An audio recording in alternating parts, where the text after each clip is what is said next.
Ce monde bipolaire, cette opposition entre l'Ouest et l'Est, est marquée par l'opposition entre deux idéologies, entre deux systèmes politiques et économiques qui ne parviennent pas à coexister. Pour ce qui est de l'Ouest, centré autour des États-Unis, l'idéologie principale est le capitalisme et le libéralisme. C'est dans le discours du président Harry Truman, qui a succédé au président Roosevelt, qui était là pour la capitulation de l'Allemagne le 8 mai 1945. Il est décédé et c'est Truman qui prend sa place. Donc, son idéologie est marquée et diffusée au travers de son discours qu'il prononce le 12 mars 1947.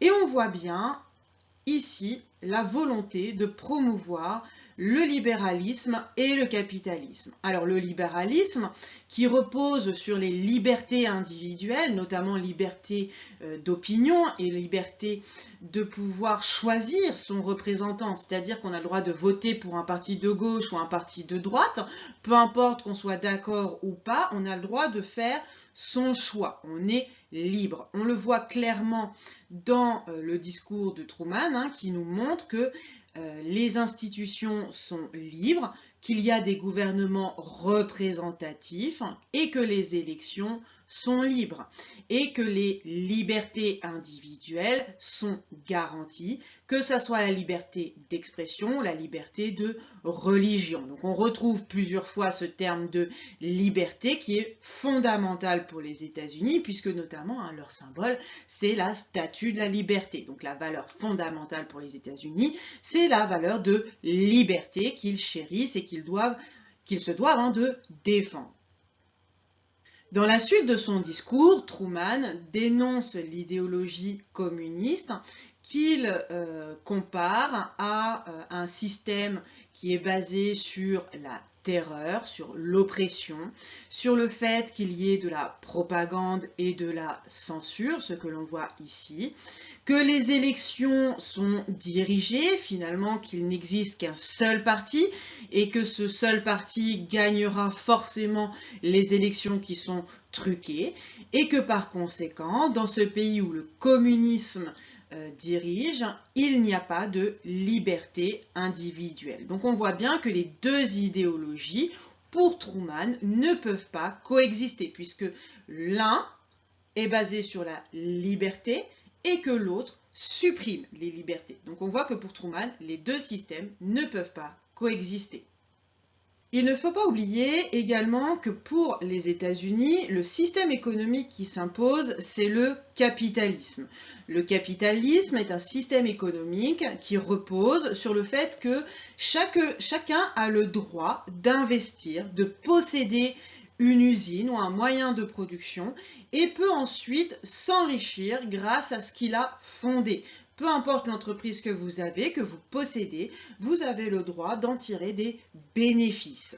C'est ce qu'on appelle le capitalisme. On a le droit d'accumuler un capital productif et ensuite d'accumuler des profits. Cela permet, bien entendu, de s'enrichir.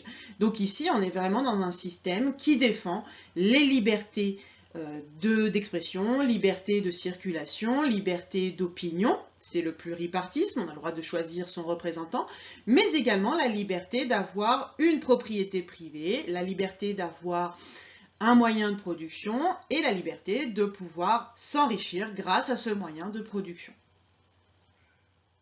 Opposée à la doctrine Truman est formulée le 22 septembre 1947 la doctrine Jdanov. Donc le nom vient en fait d'un homme politique soviétique, Andreï Jdanov.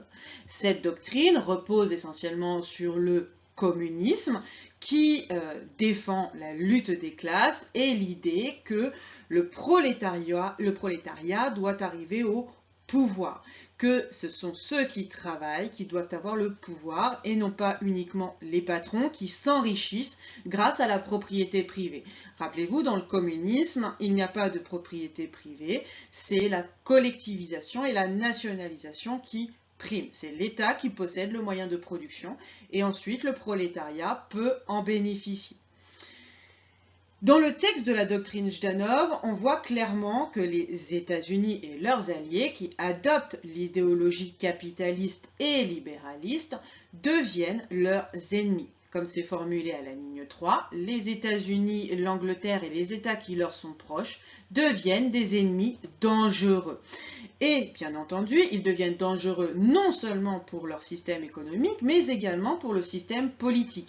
Puisque pour les communistes, ils sont le système politique le plus démocratique. Puisqu'on voit ici que l'Union soviétique et les pays à nouvelle démocratie constituent le rempart dans la défense de l'égalité des droits et de l'autodétermination nationale des peuples.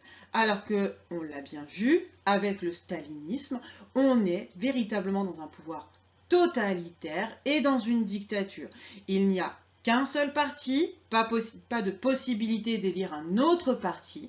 Le chef, bien entendu, est idéalisé et son image est représentée partout avec le culte du chef. La censure et la propagande sont omniprésentes. Donc on voit bien l'opposition entre deux doctrines.